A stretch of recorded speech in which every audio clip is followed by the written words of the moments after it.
We're the Bootu Boys, and we're back with more friends, one more week. I'm Spencer. This is Van and Brian. You met us. I'm the Brian one. I'm one of the friends on this podcast. Episodes ago, we've done so many episodes where we've all said who we are. Just you know who I am. You know my voice. I'm Spencer, and I hosted such episodes as Columbo, and I'm drawing a blank because we've done 500 episodes, and I've only done you don't one. Remember any? It's just Columbo. That's I it. also did. I couldn't do it on the spot either. I did Alf. I'll just start lying and saying I did other people's. Technically. I think you hosted Jag. Oh yeah, no, I should. Also, this is one of those rare moments, guys, where I actually know, and I realize I haven't wrapped up my current project. I know what I'm going to do next already. That never happens ever. So that's something to be excited about. That is exciting. Stay tuned for the end of the episode when Van tells us what he's doing next week. Indeed. We talked about Friends before. We're going to talk about it again. We're only, like Brian said, we're only 3 seasons beyond that. I'm going to briefly get into a little bit of what happens, but mostly it doesn't matter. Strangely enough, even though we did jump 3 years, there's 5 years that happen after this episode that we don't ever talk. We're never going to talk about in Bootu Boys. So we're still in our personal lives. No, well, I might talk about Joey in season 10 at some point. But yeah, the point is that this is still just not the very beginning, but it's still just kind of scratching the surface of what the show would ultimately become. And we're leaving it before it really started reaching its best moments, according to the fans. So this is just a kind of a microscopic view of the show as a whole. But I wanted to zero in on our other relationship, which we're doing here. We did Rachel and Ross. By the way, they've already broken up by this point in the show in this episode. So Ross has already gotten married to his second wife at this point, and that didn't work either. So America has already embraced the Rachel haircut. Everyone's fearing Y2K. See, I have a problem with that because I actually liked Rachel's hair better in the first episode than in this one when it's the popular one that I think everyone stole from her. I think this is vintage Jennifer Aniston though in this late 90s moment, right? Yeah, most people in this episode I think look better for this one sole reason: we are further from the 80s. It's jarring when we watch an early or mid 90s show and then we see them try to get all modern in the late 90s. It never works for me. I'm always like, no, just go back to what you were doing. Schwimmer looks a lot better here, I think. I don't like it. He's shaggy. It's just kind of... I like the shaggy Schwimmer. Shaggy Schwimmer. Better than the Schwimmer with like that boy hair. Well, I just don't like him at all. So he can have whatever hair he wants. It's not going to do it for me. What about Chandler? How do you feel about him this episode? Hope he dies. Van? Oh no, hope he dies. No change. I will kill him myself. Okay. I like him better in this one. I actually didn't notice. Does he look any different? He still has that pointy, dumb face. He always looks 34, which is good. I mean, he doesn't anymore. Nothing wrong with that. All that alcohol. And now he's like 60 probably. Yeah. Like I said, he's lived a rough life and he's showing it, but did a good job in Fallout. You know, Lisa Kudrow at one point in this show plays Phoebe's evil twin also. Oh Ursula. God, I do remember this. And Ursula is in Mad About You, guys. She's a character in Mad About You. Huh. Wow. They actually let her keep both roles because she was already Ursula when this show started. So they were like, you can just have that be your twin sister. Same universe. Huh. Okay, that's pretty fun. You know, and that really ties us back to our kind of test episode of Mad About You. Which it feels like this was like an Easter egg sort of thing. Like, is it available easily to the public? Yeah, it's on Patreon. Patreon.com/Bootu Inc. Free stuff on there. But you can pay us if you want. Sure. It's always such a hard thing to phrase. Like you don't have to, but we could upgrade. It's kind of like giving us a review on Apple Podcasts or something like that. You don't have to do it. Just tie that in all right now. Probably 5 stars. Well, but we'd love it if you did, and we get a tattoo of Piranha's head if you did it. All of us. Yeah, but I still maintain that when we get those 5-star reviews and they reference our little, I don't know, teaser or whatever, we tell them what to mention in there. We do have to honor that with the tattoo. So if you just hate us and you want us to get a Ross tattoo, just say it in the review and we will. We'll do it. I'm putting this all out there and it's horrible. Right on our backs, like full body Ross tattoo. David Schwimmer just all over our bodies. It's going to happen if you make it happen. Mouth open and everything. Think how bad that's going to be when you're in the pool, swimming with a Schwimmer on your back. Peter Boners is not part of this episode. That disappoints me. That's very good. I didn't want to endure any more of those jokes. I didn't notice the directors on either one of these, so I'm glad you guys did. Who directed this one, Van? Question mark? If it's not Peter Boners, you don't give a shit. This was a Spielberg episode. That's Christopher Nolan. Oh, right, okay. That's why there's such a mind-bending twist. This is how he got his start. Yeah, and how there's all the wow, that goes on all the time. Any upfront differences, like, I don't know, tonal, anything that you noticed And as far as I know, we're probably talking about different directors, different times in the show. Did you feel anything? I know the show had become more serialized by this point. Looser, zanier, more chemistry between the cast members. Or that's how I felt. And I think for me, even though it still felt like a pretty run-of-the-mill sitcom to me, I think that did give it the edge over the first episode we covered. I agree with that. But to me, though, the negative aspect of that is it feels like it's just hitting its beats. They had a script, and this is every show. Every show puts out a script and then hits the beats, but You're this required feels to. too much like it. Yeah. This feels like they said, hit your joke, everyone laughs, moves on to the next Wait joke. for the studio audience, react. Rather than like, I'm doing something funny, So- let's be funny. When we covered the Chuckles Bites the Dust Mary Tyler Moore episode, and the cast had to, in real time, react to the crowd laughter, decide which jokes to cut, things like that, there was this real sense of that as performance, I think because it was a lot of trained theater actors. And I'm not saying this against the cast of Friends, but like in that episode, the movements of the comedy felt natural, whereas in this one, it does feel a little bit like, okay, verse, chorus, bridge, chorus. Yeah, that's a good example. In this one, the general premise, let me read the official synopsis like I did last time, and then we'll talk about some of the things that got us here between this episode and the last one. So this one is season 5, episode 14, the one where everyone finds out it's Ross must prove to his boss that he is sane in order to return to work as the B plot, and that barely comes up at all in this episode and kind of until the very end, but I'll briefly discuss what that means because that's misleading. Phoebe finds out about Monica and Chandler's relationship, and Ross hunts for a new apartment, which ties into that first sentence about him proving his sanity to his boss. Yeah, but it's mainly the finding out about the Monica and Chandler that's the... Of course, yeah, which has happened prior to this episode, so we don't get the episode like we did with Ross and Rachel where their thing began. From what I can gather, they had an encounter at Ross's wedding in Las Vegas, from what I saw, and it's just kind of carried over here. Rachel already knows, Joey already knows, Joey's Chandler's roommate, so it's hard to hide that. There's already some of this known to the cast, but it's starting to spill to everyone else, and ultimately it will go to Ross as well, and Monica being Ross's sister, that's the one they're especially worried about. So we're kind of in the middle of this big reveal at this point, but Chandler and Monica have already started doing it and are in the process of continuing that. Ross's situation is he and Rachel have already dated once. It didn't work. They had various problems. They broke up. They each saw a bunch of other people. Monkey. Ross got married briefly, accidentally said Rachel's name at the wedding and the vows. Oh, I remember that. That was a big controversy. It was big. Yeah, I think that was a cliffhanger for one of the end of the previous season, of season 4. So they tried to make it work at the start of season 5 here, the one we're in. It doesn't. Your name is Emily, I want to say. I didn't write this stuff down. Bones, okay. Yeah. So Emily Bones, she tries to make it work with Ross, doesn't, and she ends up being like, I just don't trust you. I'll never believe that you're over Rachel. Let's get a divorce. Ross has ex-wife number 2. He's in dire straits. He has trouble at work, takes the frustration and the sadness, the disappointment of his failed marriage to work, where he has anger outbursts, which I would love to see David Schwimmer do.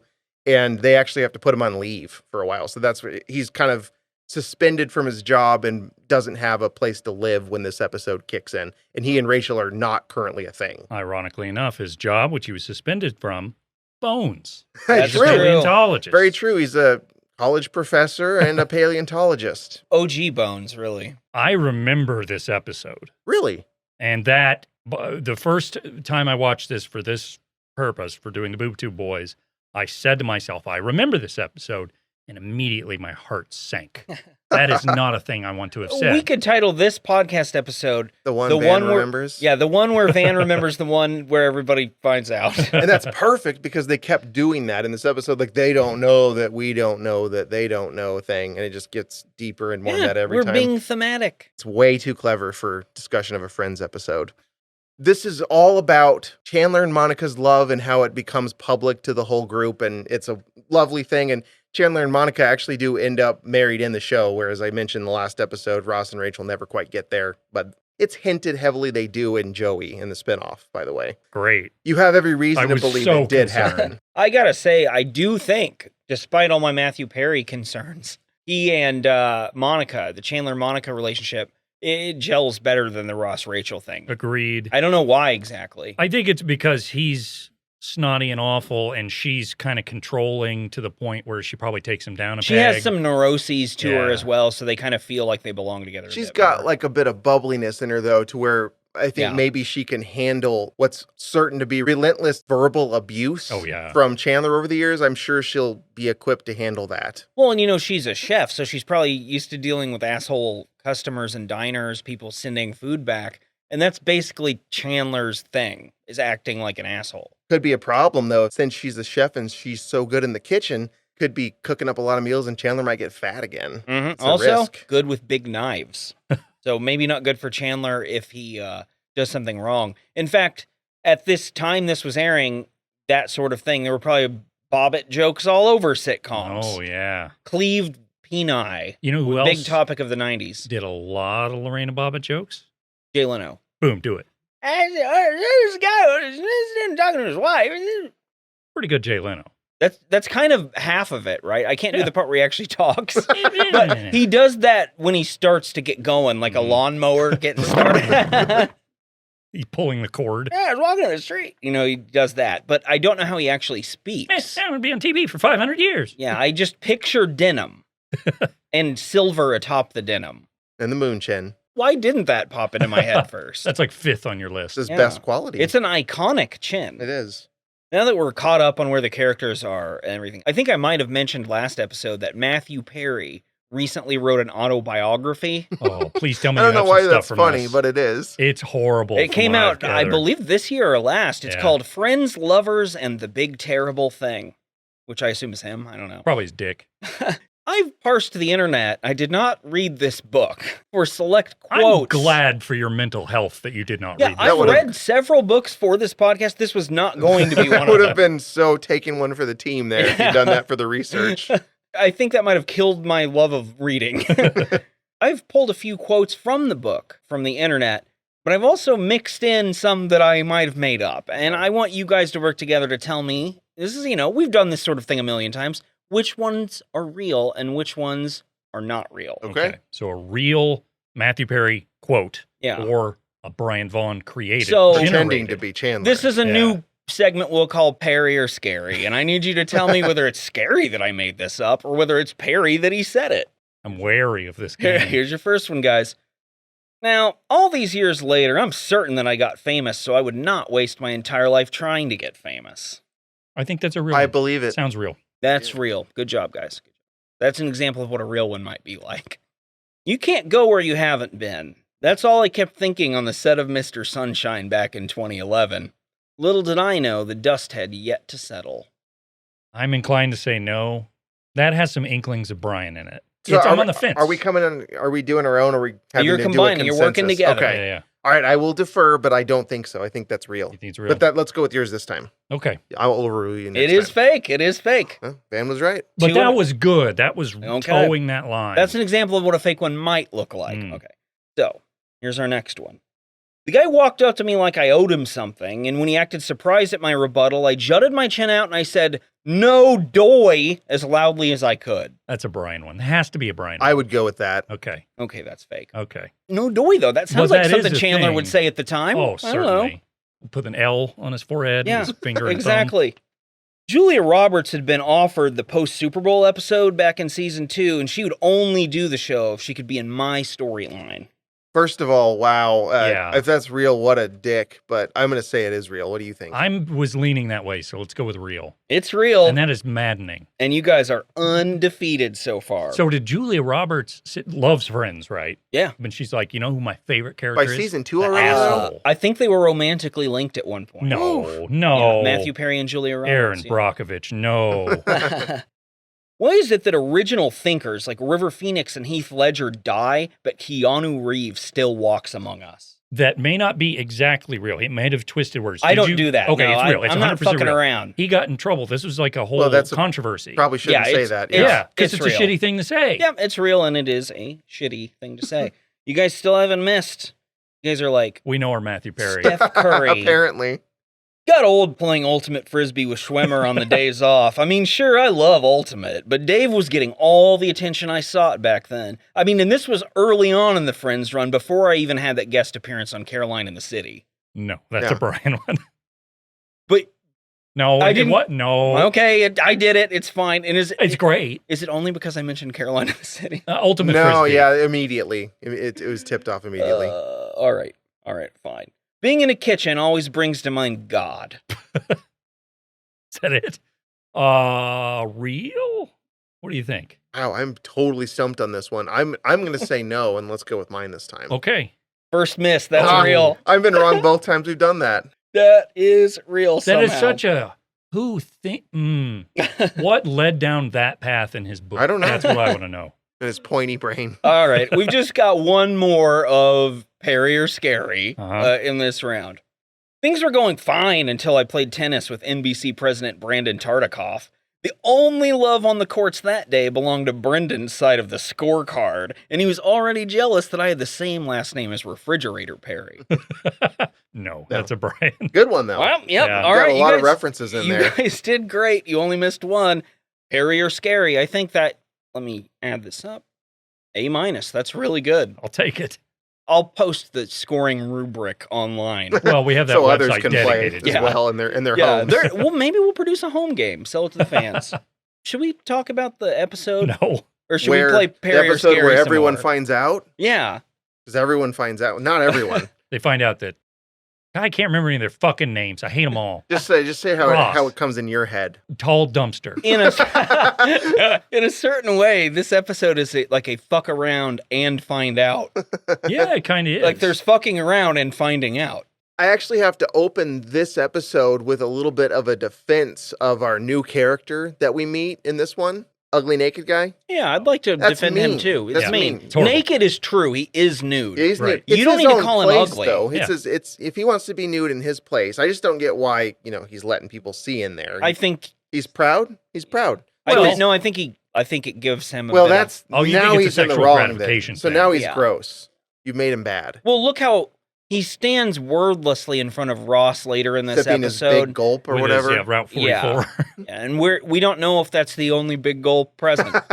So Ugly Naked Guy is a recurring character in Friends. We hadn't met him yet in season 2, but he is in a lot of these episodes, and they have been staring at him naked in his apartment for years.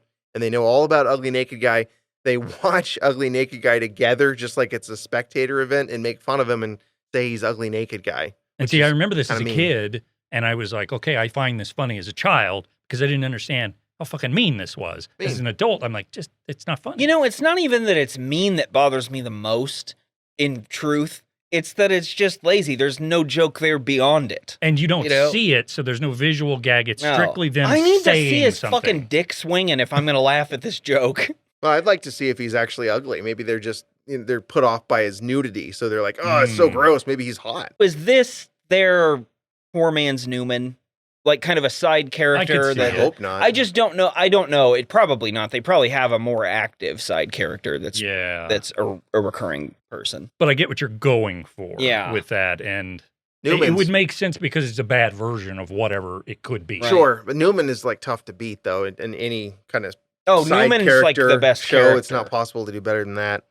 Ugly Naked Guy has a big part of this episode, though. He's actually moving out. He's packing all his stuff as they watch him. And yes, he does that naked too, apparently. The entire cast is just hovering around the windows in Monica and Rachel's place. It's like a pack of sick voyeurs watching him pack his stuff, and It really is kind of weird. it's gross. Ross is actually really pumped, though, because he's had his whole situation that I mentioned. He's between wives, and he's currently between jobs, and he doesn't have anywhere to live. So he's like, fuck, I can just move into that guy's house, and I can live next to you guys. Sure, I'm not at work, but apparently I have enough money to do this. Yeah, that dino money must be Paleontologists. serious. Yeah. They get paid $1 million for every bone they find. It's a good thing that I didn't like stumble onto the show when it was airing at this stage, because I probably would have just heard the word paleontologist. Stuck with it. I'm like, I need to keep watching this. There might be a dinosaur. I'm sorry, but I really like the idea that they're paid on their discoveries. Like they have Oh, to get a bones, bone, and then that's They're it. like That's what they bounty get hunters. paid. Yeah, like for dinosaur remains. I haven't pulled a salary in 5 Hey, years. is that what Turok does? What's he do? He kills dinosaurs. So kind of. Does he get paid for it? You get paid in meat and arrows. And Good enough. bones. Same thing. think you get bones. You get to keep them? I don't think you get to keep them. I think the bones stay there. I guess it in wouldn't be Turok. practical because you couldn't carry those things. Those are dinos are big. He's just one dinosaur hunter. Real briefly before this scene ends, Joey gets a dumb guy joke. You guys remember it? Nope. Yeah, Just he a- wants to play telephone with a tin can and a that's string. right. So dumb. Joey's so stupid. And very funny. Mm-hmm. Fountain dance intro again. This one's different in only one way. The interlay, like the interspliced scenes are different, and they're all in bathtubs. I didn't catch the theme. I saw some doing that, but I didn't know that was the entirety of it. It's actually just two, but I But thought that's that was more than there alarming. should You be. get one bubble bath in any given montage. So you it's- can't have two. It's Chandler and Joey, right? I think it's Chandler and Monica from the same scene Well, put into two different parts in the credits. It's like you have no other. Do you just want to show off both people's shoulder blades? and they only had like 3 seasons worth to add to that, unless that's Which is unless 66 that's done episodes. afterwards, or I don't know if those are going in like after the show's done and putting it in. That's true. Why would they do that Yeah. though? What the time frame I don't know. was. We're not Friends intro experts, so we can't really definitively say. Well, there was a scene from this intro, and it may have been in the first one. I glazed over when I watched it, but I happened to catch it this time. It's a very famous episode of Friends where it's Thanksgiving, and I guess Monica wants to prank everyone, so she takes the turkey they have and puts it on her head, Ew. and she can't get it off, and that's the gimmick. So it's She has Courtney to eat Cox. her way out. Yes, raw turkey, just chewing right through. But that is the most disgusting thing I could ever think of. Putting your Yeah. fucking face in a raw turkey, it's gross. Ever since I was a child, I mean, I think I'd find this disgusting anyway, but of course, Luke Skywalker's trip to Hoth was my Ah. first childhood experience with, I do not want to be inside of another living thing. Thought they smelled Not bad on in the that outside. way, anyway. And the other way's not, that's not happening. I'm not on Friends. I thought you were going to say I don't have friends because, friend No, groups I've only got fuck. friends. We're here for you, Brian. Yeah. Or this is a big reveal that we're not your friends. Be pretty mean doing a Friends You- episode. and also, you're kicked off the podcast. After 112 or whatever we're on now. So we're getting right into this apartment plot point immediately after the fountain dance intro as Ross, Phoebe, Rachel, they're all checking out this soon-to-be vacated apartment. They're talking about how great it is and how disgusting ugly naked guy is. And Ross actually is so excited he just leaves the room entirely to, I guess, go put in his offer immediately for this place. And Rachel is going to go use the bathroom. I actually wrote that she left to take a dump, but we don't know. She just says she's going to use ugly naked guy's bathroom. You just hear her groaning from the other room. So Phoebe's by herself now, and she's like, I'm bored. I'm going to entertain myself by looking up into our place, or the place I just was, where Chandler and Monica doing the Friends staple, fucking against a window. Mm-hmm. I know it's stupid to analyze this too closely, but they know they're down there in that apartment that they are always looking into. They know you can see right up too, and they're at the window, and this closely guarded secret between them, they're just doing this in front of the window. Even without that, just the fact that they're at a window, like they literally spend their days looking at someone through that same window. Yeah. So why would they bang in by the window? And Could just in resist. general, I'm very aware of when I need to. Like, I'd like to have curtains around me. I don't like standing or being near open windows. That's true. Yeah, even having a window that could ever be seen through, let alone Yeah, ew. when you got something going on with Monica and you're ready to go at it right then and there because they just can't resist. Things are so hot and heavy between Chandler and Monica in this episode that they have to fuck whenever they get a chance. My actual notes state they vigorously rip off each other's clothes to get at one another's bodies, and one of those bodies belongs to Matthew Perry. Mm-hmm. Think about his sweaty, skinny body heaving itself upon Courtney Cox, which you should then think about David Arquette heaving his sweaty, skinny body on top of Courtney Cox as well. What she put up with You're all welcome. that time. Well, Former he was WCW yeah. World Champion. Heavyweight David champion. Arquette. beat Goldberg or something. So Phoebe is horrified. She was not aware of their involvement up to this point, and she learns it through this means and begins to scream hysterically. It becomes clear what Chandler and Monica are going to get up to right there in front of that window. That is the appropriate reaction. It's fair. Rachel returns at this point, hearing Phoebe scream, and joins her in screaming, not because she didn't know about this, but she does already. However, Ross is there with them, and she's saying, hey, Ross still doesn't know, so we can't let him know, and we have to scream and continue this to distract him at this Yeah, point. divert his attention from the window. Which You don't would- want him looking out there. Which would not work in practice. If someone's screaming at me, it's not like, well, I'm not going to look at the window now because I'm getting screamed at. I don't know. It's questionable, but Ross is easily goes right into it. They do like a little jump pile because they're so excited about the apartment and screaming, and Ross jumps on in there with them. Probably like a simulation of those huddles that they did before. Yeah. Yeah, there's a little bit of giggling, and they're all kind of jumping around together. Also, he doesn't have to realize that Chandler's banging his sister not too far away. Which, they're 35. If they wanted to date, why isn't Who Ross... gives a shit? Is this all because Ross, they are all think secretly he's like a BTK killer type? Because of the rage thing. Maybe that's it. They want to hide it because they don't want him to freak out. I wonder, too, if maybe, I don't know how the dynamic between, I know he and Chandler were college friends. Maybe he doesn't. Maybe he wouldn't want Chandler to date his sister. I don't know. Maybe he has feelings for Chandler and would be upset if Chandler were with anyone else. It's a better plot point. I said it before, but I like the idea of pairing them off to minimize their screen time. So Ross goes along with this easily for some reason, thinking that they want to scream about how great the apartment is, and he doesn't spot what's happening. They fooled him for now. At Central Perk, Phoebe is still incredulous about this Chandler-Monica thing, and she just can't get over, like, all these times they've been making stuff up. They're going to do laundry. They're going to do this random chore together. It's not about that at all. They're just fucking this whole time. And Rachel says, yep, every single one of those, they were just doing it. No one stops to mention, like, why are you guys always all together to where they have to sneak off to have sex? Joey enters. Rachel excitedly informs him Phoebe knows about this now. Joey's relieved because he's been holding the secret this whole time, and Joey's brain doesn't really work well with secrets or with processing too much information at once. So he's like, oh, thank God. Now that we're starting to know about this, I don't have to keep it a secret anymore. He wants everyone to just come clean to Chandler and Monica and tell them they know. Phoebe says, I don't think so. I think we should keep it a secret and just fuck with them. Rachel's like, yeah, that's totally what I want to do. Earlier in this scene, too, Phoebe, kind of assessing the situation, says, hey, I think this is great for Chandler. Monica could probably do better. And she's Agreed. right.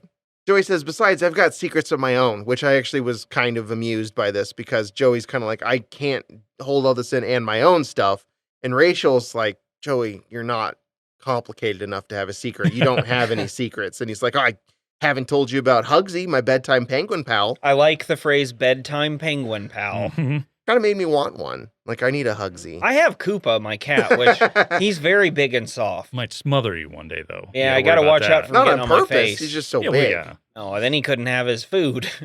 And I like this character beat for Joey because, as we've said, he may not say the right things or maybe crass with what he says, but he means well. And this is just a cutesy Yeah. little secret. It's- His terrible secret is a penguin. And he is sort of boyish in general. Yes. And this plays into that. A boy who's constantly fucking is Yeah. Joey. Rachel and Phoebe concoct a plan where Phoebe is going to try to trick Chandler into confessing by seducing him. It doesn't make sense, but that's what is going to happen for the rest of this episode. And on cue, Chandler enters, and Phoebe starts right away doing her new job and awkwardly hits on him and tells him she's going to squeeze his bicep and just kind of does a bunch of, this is all for the audience's giggling so she can, they've known these people for years. They know they're not that Mhm. way, and Phoebe's being all weird and the audience is loving it and Chandler's confused. They're and playing the hits. Yeah. I did like that one of the things Phoebe chooses to do to hit on Chandler is laugh overly hard at one of his dumb little comments, which is what a guy like him would want.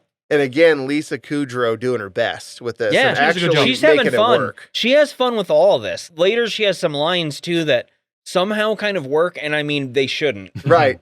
I actually did like how she delivered the, just thinking about maybe how someone I should have known all along standing there drinking coffee could be the one or something like that. And Yeah. then she's like, something to think about. I know I will. Just the way Yeah. she does that is She perfect. also exits by going, oops, and kind of jutting her butt But out. not a even lot, much, though. No, but no. barely at all, and It's kind of great. awkwardly. It's really well done.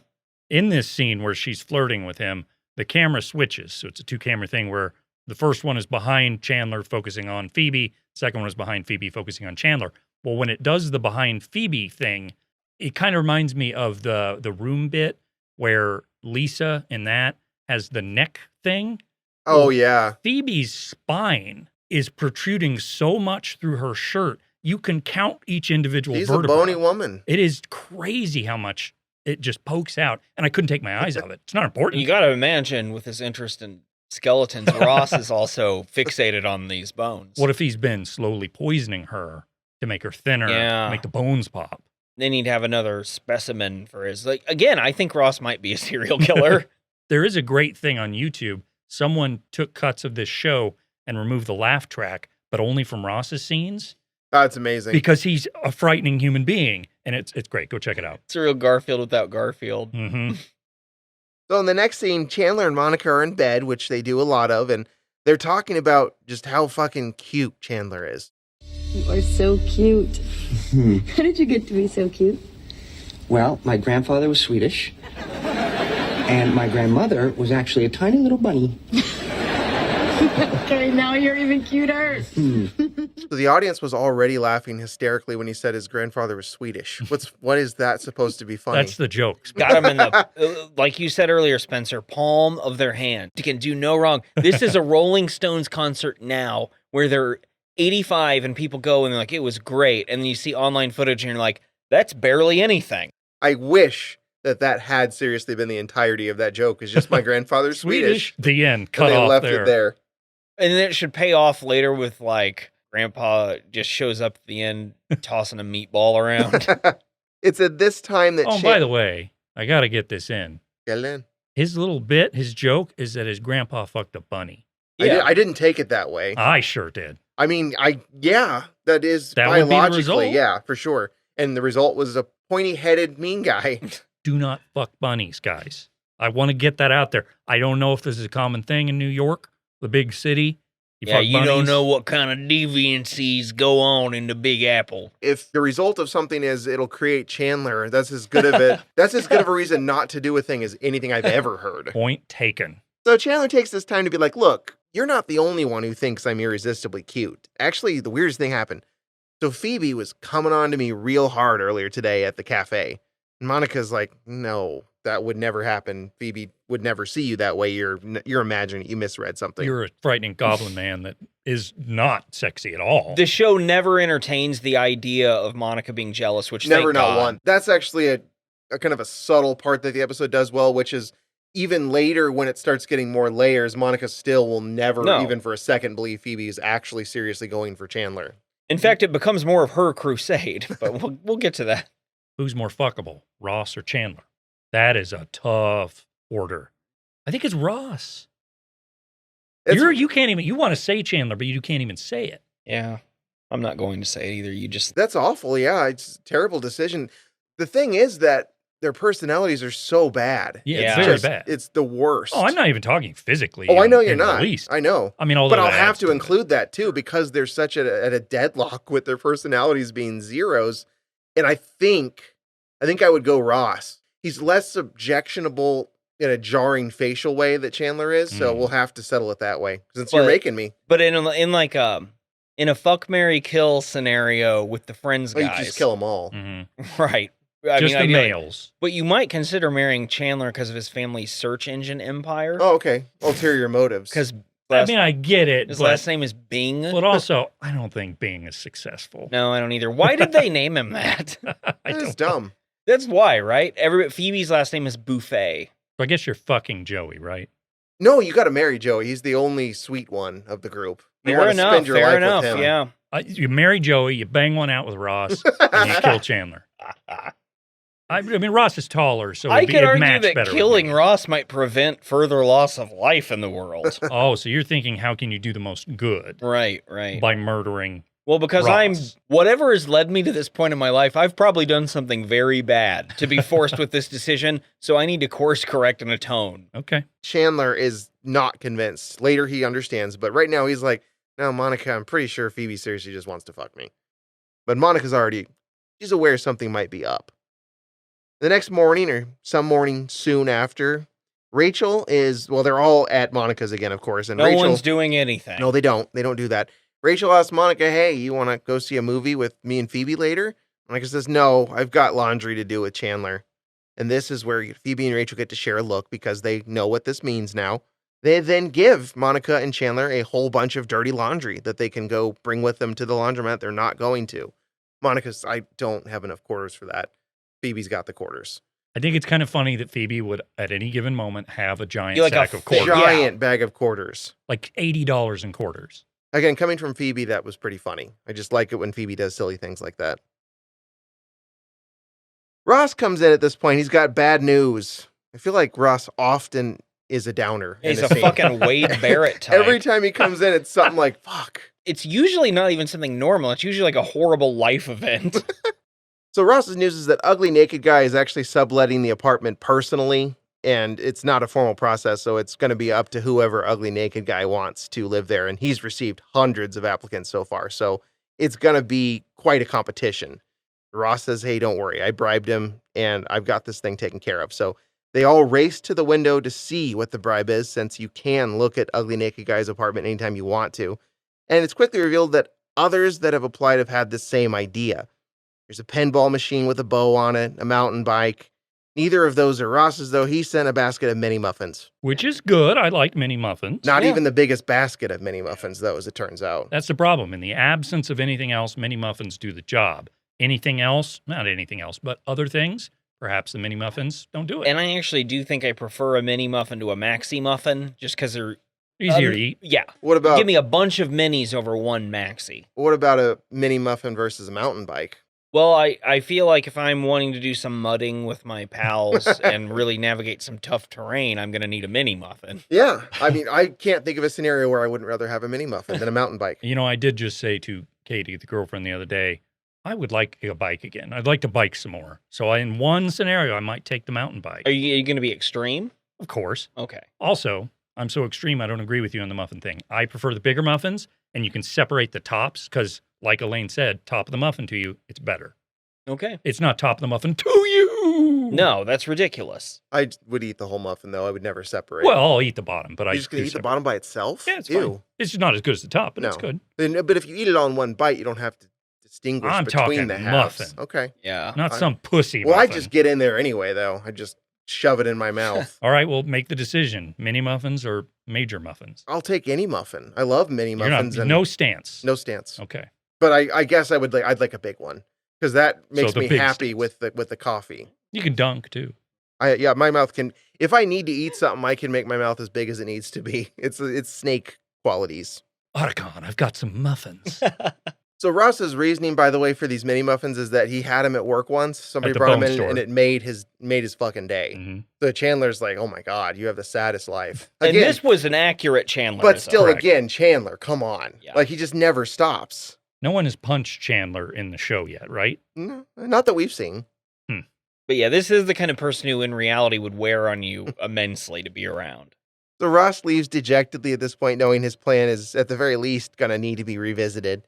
And then Phoebe and Rachel leave for their little movie thing that they are going to and haven't named. Which is where I interrupt you, Spencer. Do you remember in a different Spencer hosted episode, I took a look at the movies that were playing Oh, at the time okay. of release of the episode. I've done the same thing here. Sure. And this is what, 97? 19, I looked it up and don't remember. 99. 97 or 9, yeah, 99. something like Yeah, that. it's probably The Matrix. So I looked up the movies that were playing that weekend and from the previous couple of weekends or whatever. There's something about Mary. I whittled it down. There were like 100 because we're in the 90s and movies are cheap to make at this point. But I whittled it down to some of the important ones. We'll decide what we think Phoebe and Rachel went and watched. Okay. First off, we have Get Shorty. A mobster travels to Hollywood to collect a debt and discovers that the movie business is much the same as his current job, featuring Gene Hackman, Rene Russo, Danny DeVito, John Travolta, a whole bunch of other famous people. Very famous movie. Good movie. I don't remember it. I didn't see it. Copycat, an agoraphobic psychologist and a female detective must work together to take down a serial killer who copies serial killers from the past. That's Sigourney Weaver. Featuring Sigourney Weaver, I Holly don't Hunter, know this and one. Dermot Mulroney. Harry Connick Jr. plays the killer in that. Whoa, you remember Copycat for I sure. saw that several times. It sounded interesting. It is I probably like the not cast. that good, but I liked it as a 14-year-old or whatever. We're going to find out if you like this next one. Powder. Oh. An off-the-charts genius who is homeschooled and shunned after his last relative dies shows the unconscious residents of his town about connection awareness and the generosity of the spirit. Featuring Mary Steenburgen. Bergen? I think it's Burgeon. Okay. Sounds right. Sean Patrick Flannery and Lance Henriksen, Oh. who is most famous for putting up the greatest performance any actor could have in a 2015 Christian horse movie called Spirit Riders. And he played, I believe it was Pumpkinhead in that movie. He really did, though, have an incredible scene. He gave a speech that we were all Yeah. riveted by. One of the Rousing best speech. performances in a Christian movie ever. Oh, and horse movie. I'm sure he probably has alarming views by this point, but good speech. Pumpkinhead, too. He was in that. We also have Home for the Holidays. After losing her job, making out with her soon-to-be former boss, and finding out that her daughter plans to spend Thanksgiving with her boyfriend, Claudia Larson faces spending the holiday with her family, featuring Holly Hunter, Robert Downey Jr., and Anne Bancroft. I think that's what they're going to see. Sounds depressing, There's though. some more. Oh, but I do, so far. So far, Well, you're leaving yeah. that one? You don't think Powder? I could see Powder. We then have Now and Then, which is 4 12-year-old girls grow up together during an eventful small-town summer in 1970, featuring Christina Ricci, Demi Moore, and Rosie O'Donnell. Yeah, that's 3 very different actors. Vampire in Brooklyn is also out. Oh, okay, I know this one. A ship docks in Brooklyn with all of its crew dead, but someone gets off and continues killing on land. Yeah, it's the Clumps. A Caribbean vampire is searching for a specific woman, half human, half vampire. And then Rita is the detective investigating the many killings. This one features, of course, Eddie Murphy, Angela Bassett, and Alan Payne. You guys seen that movie? No, I heard it's really bad. A couple more. We have Fair Game. Max Kirkpatrick is a cop who protects Kate McQueen, a civil law attorney, from a renegade KGB team out to terminate her. Featuring William Baldwin and Cindy Crawford. Wow. What How do I kind not of know cast that? is that? Yeah, bizarre. 2 more. Mighty Aphrodite. When he discovers his adopted son is a genius, a New York sports writer seeks out the boy's birth mother. Probably Ray Romano. A ditzy porn star and prostitute. This one's a Woody Allen movie. Also has Mira Sorvino, Pamela Blair. And then finally, we have Gold Diggers, The Secret of Bear Mountain. A city girl teams up with a tomboy to solve the mystery of Bear Mountain, Molly Morgan, and the buried treasure, as well as learn about true friendships. Featuring Christina Ricci again. Wow, she was busy. Anna Chlumsky. I don't know who Oh, that yeah, is. the My girl. Is that her? Yeah. Okay. Well, we've got some movies here. What do we think? What It are wasn't Rachel that and them one. going to see? I I don't think think it's they go those see a girls kids growing one. up in I don't- 1970. Oh, yeah, Now and Then. Okay. I was going to say, I don't think it's the last one we just did. Rachel and Monica have been friends since childhood. They've known Makes Phoebe sense. a long time. You know, that kind of, yeah, and they probably like that. Yeah, I think the other option is the Home for the Holidays, where the lady loses her job and has to spend time with Yeah. her family. I could see that. But no, I agree. I do think it is the coming-of-age story with the girls. Now and Then sounds like a precursor to Sisterhood of the Traveling Pants. Yeah, Just it saying. does. Yeah, I could see that. Powder. I've seen Powder. He's albino, right? I That's the haven't. thing? Yeah, that's the thing. I haven't seen it. I know all about it, but I haven't seen it. There's a scene where a deer, they go hunting, and there's a real cruel guy who lets the deer suffer. And Yeah, and Powder's, he heals it, right? Well, he transfers its pain to the hunter and lets it die Ah. peacefully. And then the guy doesn't die, but he has to feel what the deer felt. So he teaches that guy a lesson. And I vaguely don't know what remember that. happened. I didn't know Maybe I have seen Powder's Powder. like a superhero. Powder's got some abilities and is very white, very pale. Is Powder Marvel or DC? Well, having figured out that Rachel and Phoebe are watching Powder, let's go ahead and take a break, and then we'll come back and finish this Friends episode.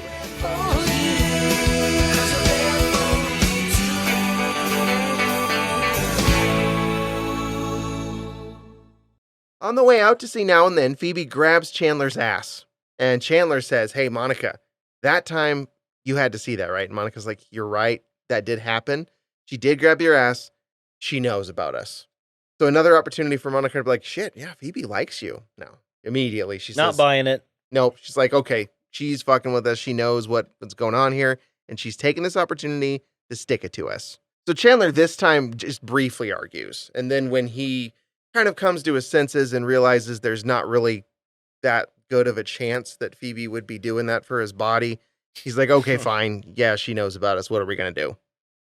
The couple bursts in on Joey next, who's napping with Hugsy in his favorite leather chair and tries to hide it real quickly when they come in. It's a nice little touch. Contraband penguin. Chandler confronts him and says, "Hey, Phoebe knows about us. What the fuck's going on?" Joey stupidly insists, "Well, I didn't tell them." Monica says, "Them?" Joey confesses, yeah, Rachel knows too. They wouldn't let me tell you that they knew.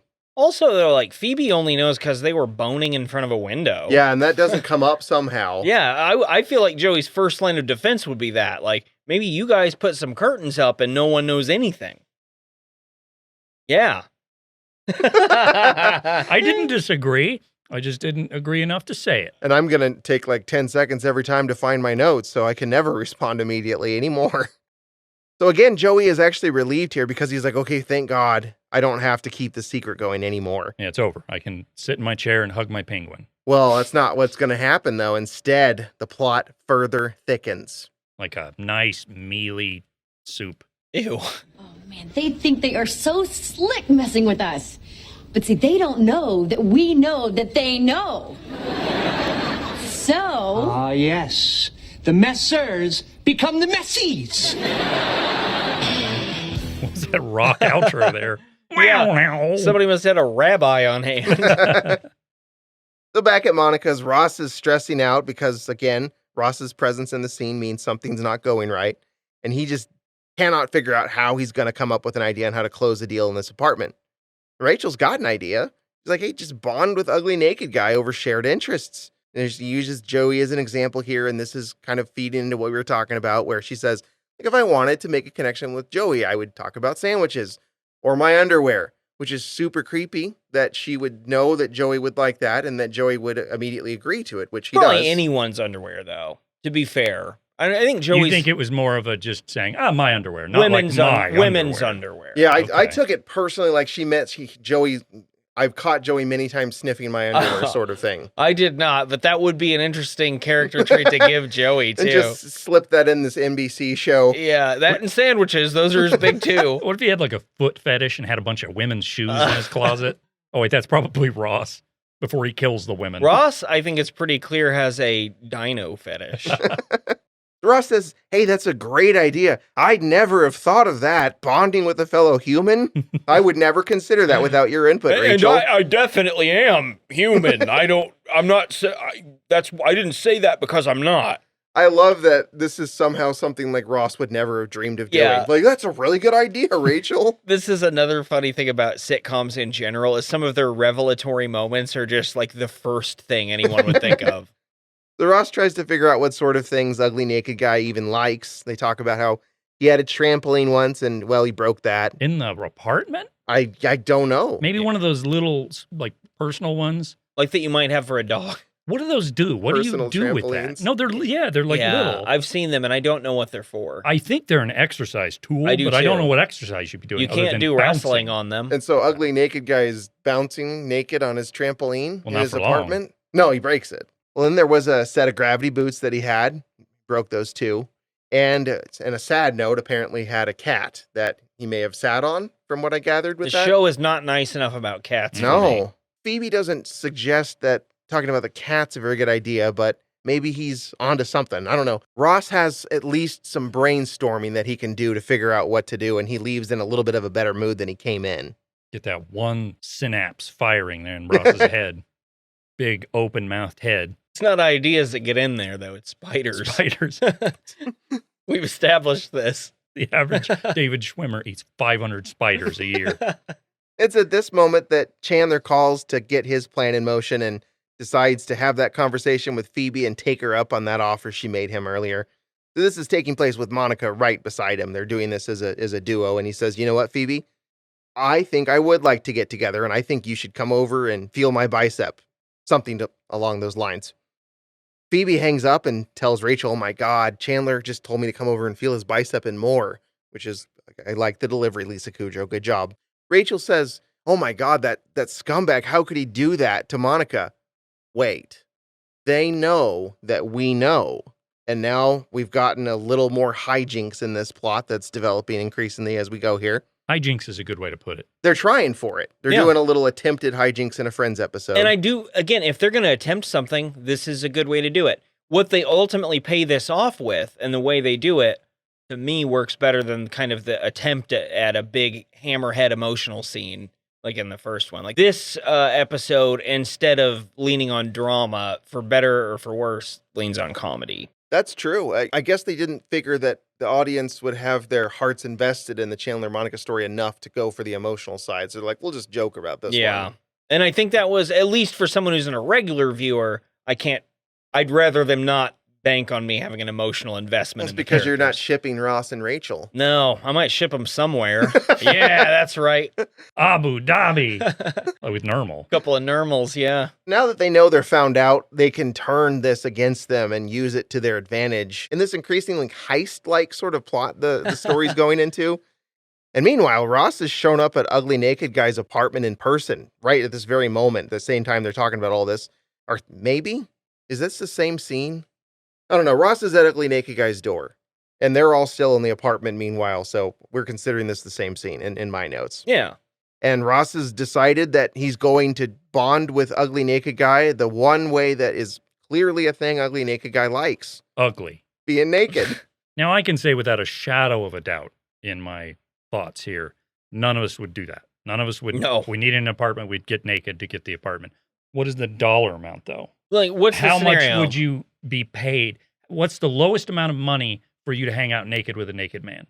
For how long? Well, is it just us? An Like no one's afternoon. watching? Okay. Like in this show, they're all... Well, everybody's with the windows open. So we're getting watched too? Sure. Oh, I mean, not necessarily. Like, there's no one sitting out to. I But want they to see the could. show. Yeah, But sure. if you walk by, okay.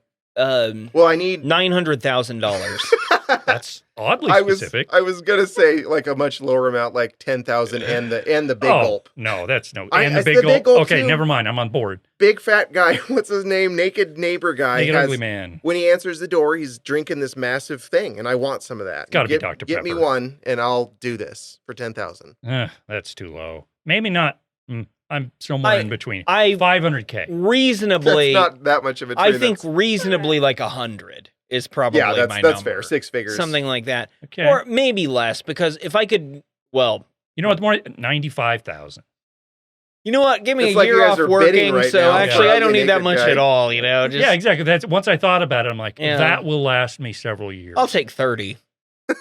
See, it's coming down to my Fuck, range now. I'll do it for free. Let's get naked, guys. Just the big gulp. I don't think. I I think got a big gulp, Spencer. once That's a you penis joke. sit down with him Directed, and this start episode's been directed by talking- Peter Boners.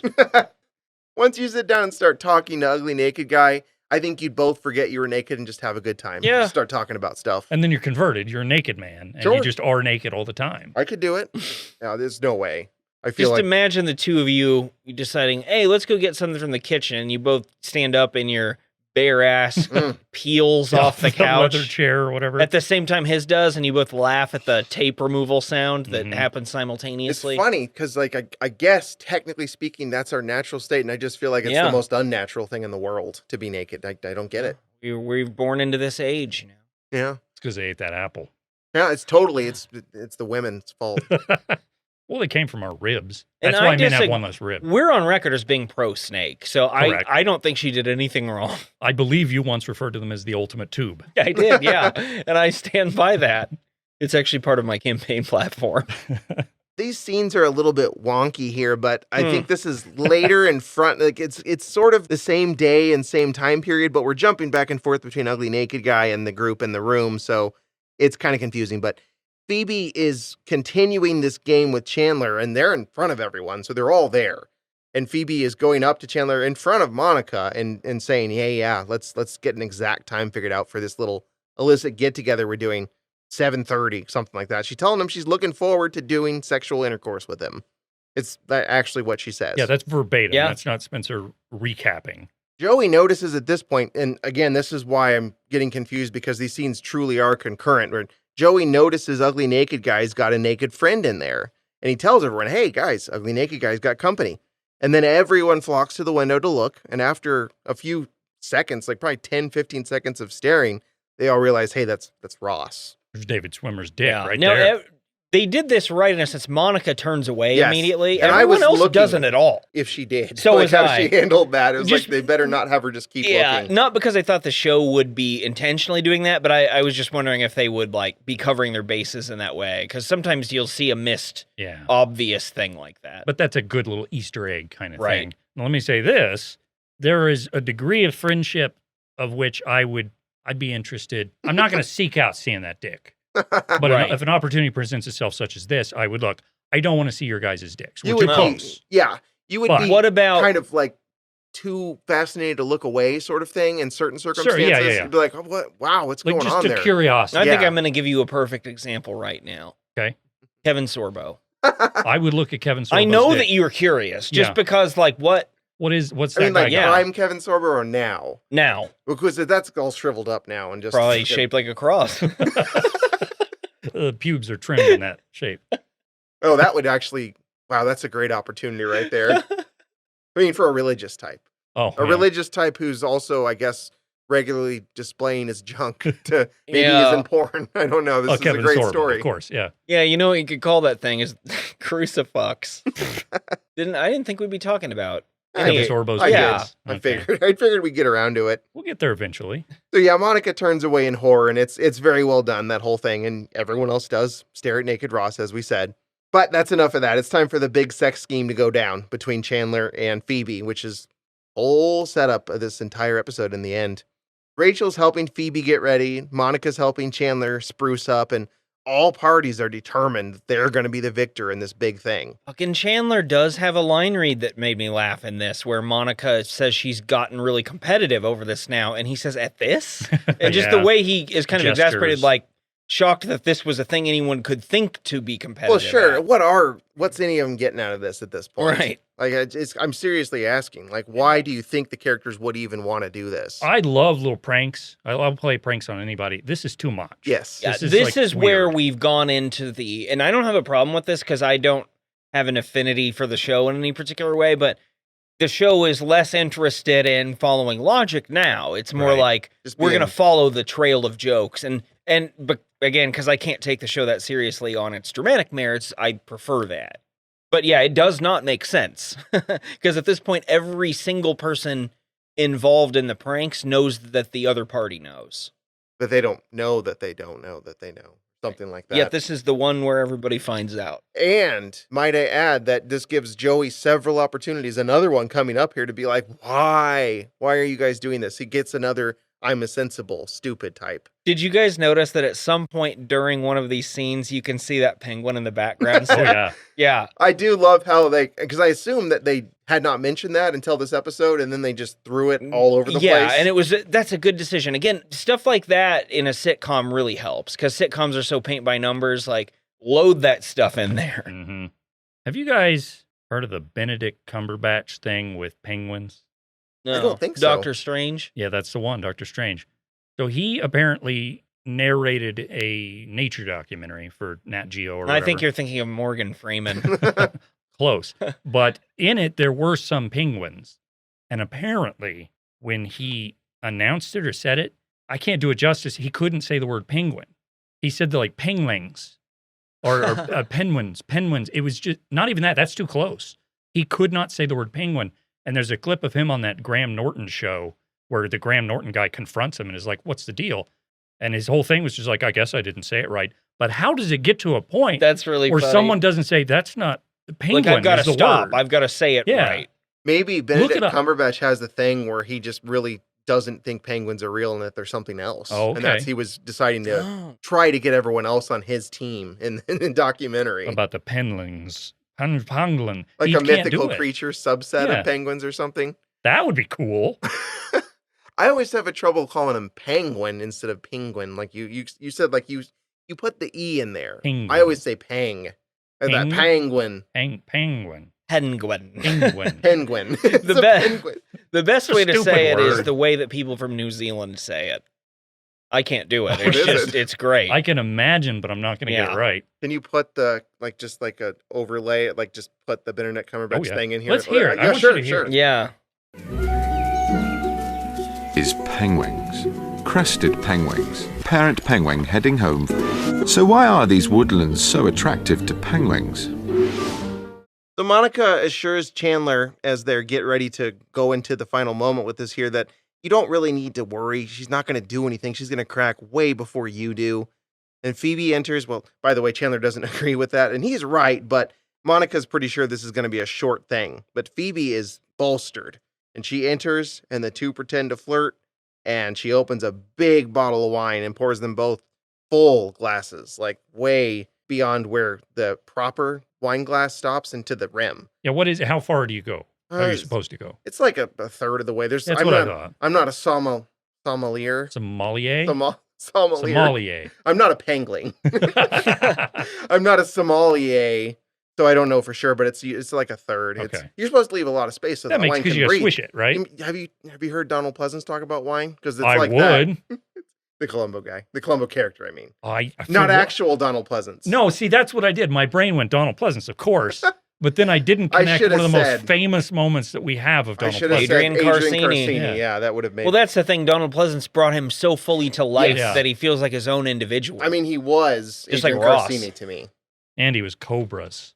So yeah, there's a certain level Puma Man. that you leave it. Loomis. Phoebe goes right past that line and all the way to the top to where you can't put any more wine in that glass. And then they both immediately just suck it down, the whole thing. Chandler puts on music and Phoebe dances like a bird at him is the best way I could describe what she did. Kind of puts her chest at him. Like thrusts. Yeah. Variously. There's a lot of thrusting. The intensity, you can tell just from that description, it's turning way up. Like a lot. 11 out of 10. It's do or fuck time. Like they're getting down to the somebody's gotta lose. You look good. Thanks. You know, you say things like that, it makes me want to rip that sweater vest right off. Well, why don't we move this into the bedroom? Really? Oh, do you not want it? No. I just, first I want to take off all my clothes and have you rub lotion on me.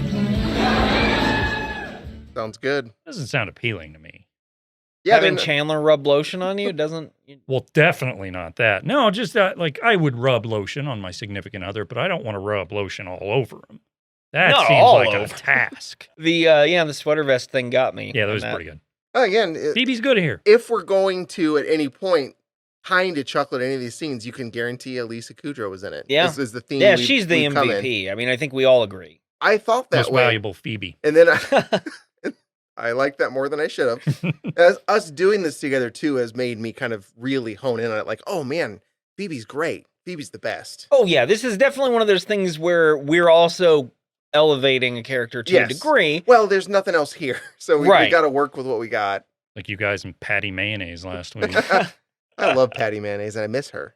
Did you remember, Brian, that Patty's dad is in a wheelchair? Oh, And the backstory behind all this? Holy shit. Apparently, when they were young, there was a horrible car wreck, and Patty's mom was killed. That's why she's not around. And Patty's dad is a hunk in a wheelchair. Like he was wow! paralyzed. No, I did not And know Patty's that. still that well adjusted, and you Yeah. still hate her. Uh, Well, I yeah. assume they probably went to therapy, and that's why they're both so kind and hot. Meanwhile, Phoebe returns to Rachel for support. Chandler returns to Monica for support. This reminded me of like in between boxing rounds when you go back to your trainer in the corner Burgess between Meredith. fights. Yeah, cuts open your eyelids or whatever. And they're both panicking that the other will not back down. Joey actually helps here because he just wants to get in and sit in his fucking chair. And he's outside. So he's with the Phoebe and Rachel team. He's giving them support. And he's like, look, Chandler's afraid of bras because he can't work them. And he does this little trick with his finger where he just unbuttons her entire blouse without ruining any of the buttons, doesn't break anything. Studio audience does one of those. Ooh. I think You know they were why? a little turned on. The reason Grown why, tube. actually, it was just several hundred grown tubes being turned at the same time. No, apparently they had to do 12 takes because he couldn't get it right. So he And didn't he do finally that. got it on the 12th take, and then the audience loved it. That Well, that kind of paid breaks- off for them. That Yeah. breaks my immersion. I wanted to believe Joey could just Could do do it, that. yeah. Joey Yeah. can. Matt LeBlanc can't. Matt LeBlanc is, Coward. well, I was going to say, because he didn't like the fame and hid from it, maybe he's just too good-hearted to actually be the bad parts of Joey. So I'm Mm. trying to say something nice here. I promised we would all have a nice thing Yeah. to say about Friends. That's mine. You guys think about what you're going to say when I come to you here shortly with that. So we've got Phoebe's blouse completely unbuttoned, and that's probably going to be the deal breaker for Chandler, according to Joey. Phoebe and Chandler have no more pre-sex preparations at this point. Chandler's done his thing in there with Monica where she's given him her last pep talk, and it's just time to get on with this, whatever this is going to be. Obviously, this is a sitcom, but logistically, Monica hanging out in the bathroom. By yourself for Yeah, what if, extended periods like, of time. If this were real, Phoebe has to go to the bathroom. I mean, there it is right there. Especially after they have all that wine. Yeah. Going in there. Gonna be peeing a lot. As their faces slowly close down on each other, Chandler does allow their lips to touch, but only just very briefly, just enough for the audience to get their little moment because they're like, okay, we got to see Chandler and Phoebe kiss. I'm sure that was something that they wanted. So they get their little ooh moment, and then Chandler pulls back and says, okay, Phoebe, I'm sorry, I can't do this. You win. You hideous goblin. I can't do this. I'm in love with Monica. Whoa. Aw. This is way better. I mean, this is a way better. I didn't feel like, I did not roll my eyes even, because I was like, this is such a casual reveal that's not like built up into some big moment for me. And it's a very sweet moment as opposed to the last one, which was more creepy than anything. This Yeah. one is like, I love her so much. And he declares it Aw. almost accidentally Right. as a reflex. So you know it would be true. Yeah, he doesn't lurk kind of in the distance beyond a window pane in the darkness. Well, the lightning strikes behind him. Counterpoint is that it's a lot more authentic than this scene. Chandler's not professing his love for someone in this fashion. He's not that kind of guy. It's all very, It would it's have all to be a very snarky forced joke. in this. Whereas the Ross thing may have been overdone, but that seemed like, okay, that's what would happen in that situation. Well, but if they want to follow through on what would really happen with the Ross thing, Rachel's not in any more episodes. Sure. And after that one. And Ross wouldn't have been able to actually go any further with words after they did reopen No, the door. He there's wouldn't no have way. had anything else. And she would have been like, you know what, this guy's kind of dumb. And He's got just his mouth open. locked him back out. Can you imagine how many spiders this guy's eating? I'm not kissing that. Get your fucking tarantula tongue away from me. So this is a big moment, and everyone knew they were banging, but no one, not even really Monica, knew that they were that serious until this big outburst. So the lovers share a tender embrace and a kiss. The live audience loves. It's warm fuzzy for everyone, actually. Even Joey is actually kind of touched by it and really happy for Chandler. It's like, dude, good work being in love. This happiness ends as soon as Chandler clarifies, though, that they're not actually ready to tell Ross, so the secret is still going to have to go on, which, of course, as we know, Joey does not like. Ross is like is Bowser. Like he's the final boss that you have to get through with telling everybody about your relationship. It just seems so over the top. Yeah, that it it's would be that ridiculous. hard to be like, yeah, your sister does No. have a romantic life. Yes, Ross, I know you're only 41, but I have something to tell you. The more I think about it, I do think it's tied to the rage thing. I think that would be a built-in excuse you could make to say, we just don't want to upset him at all. We know he could probably handle this, but we don't want to touch a nerve or anything because he's got the crazies and he beats up monkeys or whatever. Well, in this sense, he's similar to the monkey in that seems fine and harmless until he rips your face and balls off. Right, and has that prehensile tail. Right. Which, I've not... Well, I guess he doesn't because they've all seen him nude and no one said, the tail on this guy. Or they already knew. Well, Yeah, no, it's but, not a surprise. Yeah, but then they wouldn't have been that interested to see him naked. They'd be like, Ross is naked again. Yeah. This is breaking down a little bit. You No know- tail. You know they say you are what you eat, right? So that's why he has those 8 legs, too.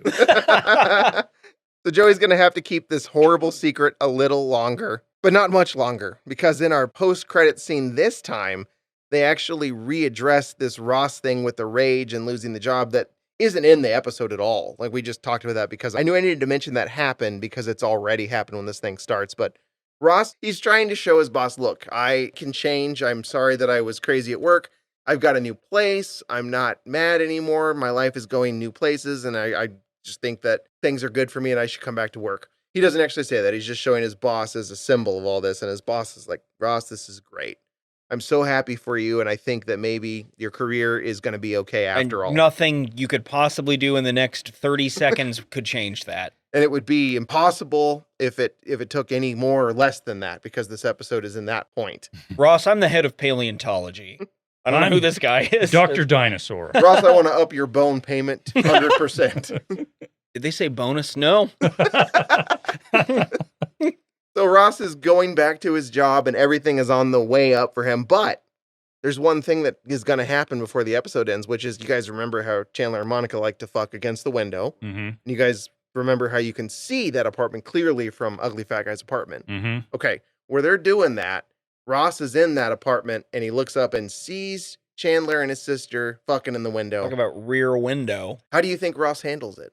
Not well. He gets enraged. Going into this scene, I thought he would say, "Oh, that's fine. My sister's an adult, and I'm a Chandler's well-adjusted my human." friend. Yeah, I'm normal. Bones." So the episode ends on Ross being enraged again in front of his boss. I'm not really sure if that immediately creates problems or it's okay anyway, but now the episode title is true. Everyone has found out Chandler and Monica are a thing. They will continue to be a thing. As I mentioned, they get married pretty soon after this episode. So it's happily ever after for them. The other friend's relationship has had its moment. And Monica becomes Monica Bing, presumably. Not a good name. No. There was no way to do that, though, I guess. She'd keep her own name. You can't do that. Oh, in 1999, The 90s, yeah, you yeah. probably couldn't. What's Monica's last name again? Geller. And if that's right, 'cause if I were Ross. Chandler, I would just switch to that. Chandler Geller. It's better than Bing. Chandler Bing. Bad. It's bad all the way around. So we've wrapped it up. We've done Friends. We've talked a lot about it along the way. We've got our 2 love interests. Not enough to hook you guys into the rest of the show. Oh, no. Not even close. Oh, I've already watched 2 seasons. No, I'll go ahead and get into my kind of final thoughts here. But this episode was more what I thought I was going to get, which is kind of a loose, easy to watch, pretty average sitcom by my, just my opinion on it. A joke which might land occasionally. I imagine it's settled into this territory the next 100 Probably million years. so, and it's fine, but I mean, there are other things like this, and it's not really for me. I think Lisa Kudrow was the big bright spot for me, for all of us. Turns out, after talking about it, that she's my favorite character in every show ever. I've just gotten increasingly She's positive. basically Gior. Bravest of her race.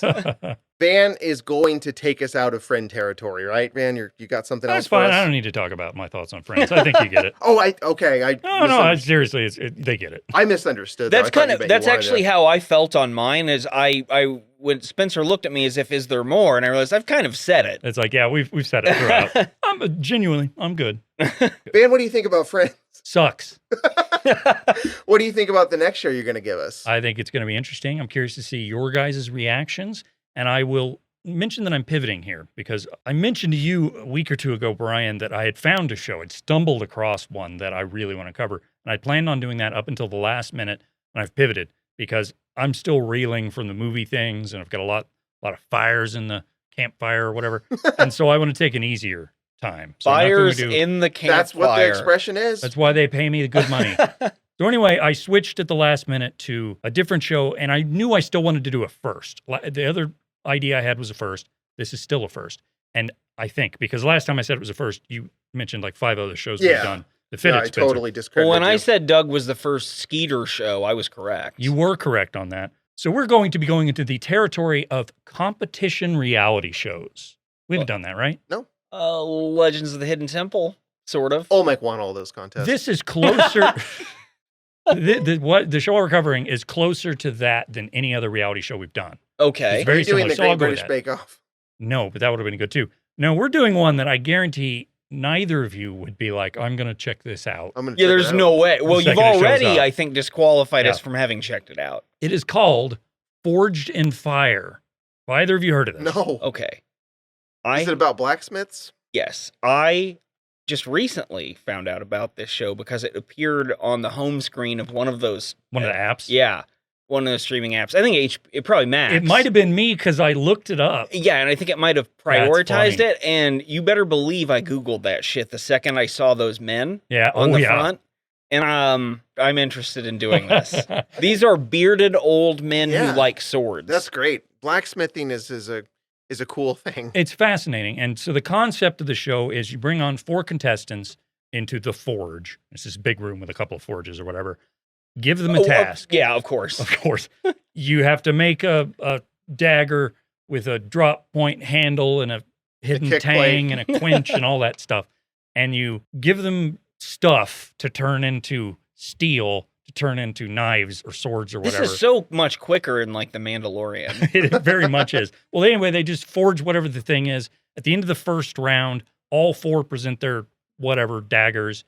And then the 3 judges who are there judge them and criticize them and send one person home for failing in some capacity. So the next round is 3 people. They got to make their handle for their katana or whatever it may be. And so they have to design a handle out of deer heads or Bone. whatever's around. Bone happens. They have to do all that, sharpen the blade, get it all pretty.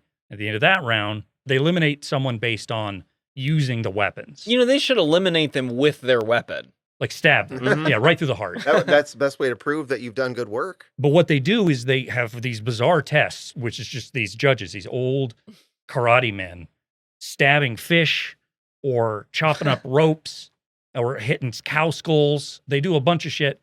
One person gets eliminated. The final round is 2 people. go home to their forges at home. No, Not at everyone's the got a home forge. And then they have to make a weapon from history because, in case you didn't know, this is a History Channel program. Oh, Of course it is. So it's like a Napoleon saber. So then they have to make a Napoleon saber to certain I want to make it very specs. high. He actually wasn't that short. No, like I think he was 5'8". pretty normal sized. back then, but it was a part of the whole thing. Anyway, they have to make it, bring it back. They do more challenges, punching fish or whatever, and then one person wins $10,000 and Amazing. becomes the Forge and Fire champion. It's a lot of work. I'd rather stand naked across from the friends for my $10,000. It's people just sweating the whole time. It's so much fun, though. I think you might actually There's enjoy a part this. in there where you made it sound kind of like the Power Team, and I was really interested in that, where they're like doing little competitions. And they break stuff. Yeah. Yeah, You'll see. this I'm is curious. Yeah, this will be fun to talk about, I think. I didn't bother separating the seasons or anything like that. It's a reality show. It's the same thing throughout and through, minus a few cast changes. They if don't you will. wait. You mean there's no plot development? Bingo. So we're covering season 3, episode 4, The Falcata. And yes, there are episode descriptions. 4 bladesmiths must create a blade out of high carbon steel while also forging the hammer they'll use to make it. After an extraordinary round of testing, only 2 move on to the final round, where they'll have just 5 days to create a weapon known for its deadly prowess against armored soldiers, the Falcata. okay. And then our second episode is season 4, episode 5, Fans' Choice. Ooh, I can't wait to do this one because I've seen both of these. In a Forged in Fire first, fans voted online to bring back 4 of their favorite craftsmen for a second shot at victory. So this is like when they do Jeopardy All-Stars. Correct. In the first round of competition, the smiths must use their best forging techniques to make a signature blade using barbed wire. Who will justify their fans' loyalty and conquer the competition? This is as much of an about face from show to show as I think we could possibly do. Well, we also had the Waltons and Baywatch. Yeah, That was a big one, too. That's up there. But yeah, no, this is, I don't like reality shows. I like this show. It's also not going to be a lot to talk about as far as what's happening. So it'll be more making jokes of the stuff, but it'll be fun. I think this is going to give us a chance to talk about some topics we've all been longing to talk about, including sword stuff and maybe Ren Fair type stuff. Mm-hmm. Now, I did mention a few of these words, but here are a few words you might hear. Sword words? In Forged to Fire. Quench, tang, micarta, ricasso, temper. Temper I knew, Yeah, but the others, that seems fine. quench and tang, I'm just thirsty when I hear Yeah, that. both of those things. Astronauts. I suspect that by the time we finish these, we're going to know exactly what they mean. Might even have a forge yourself here by the time we get back. I would say that I'm excited. I don't know what I'm going to get. I kind of like blacksmithing though. Pounds Kinda of steel, Reminds me man. of Skyrim. I've done a lot of Skyrim. I've talked to a lot of blacksmiths, so I know a little bit. Yeah, you got Barrel Groof or whatever. That's a Jarl. What's the He lady? doesn't do any blacksmithing. Oh, that's Adrienne. Yeah, Adrienne I like her. Avanici. She's out there banging on that forge. Buys all your shit that you get off corpses, Mm-hmm. draggers. Blood dragons. Yeah, well, I mean, they don't wear any armor or anything. They Don't need it. They They have the are armor. scales. Yeah. Well, that's all. We're not going to do anything else. Okay, You Porky guys, Pig. you guys didn't say one nice thing about Friends, so we're not leaving until you do. Phoebe. You took the one. Now you're really going to have to reach. Yeah, I know. It's going to get a lot tougher now. You know what? I'm going to leave every I like second the to gap. Yeah, pause. the way it's not happening very quickly at all. I like Joey's charming innocence. Okay. Well, and we also learned something, and I would like to leave on this note a positive sort of PSA, I guess, for everyone listening is make sure you keep that mouth closed and don't eat as many spiders as Ross.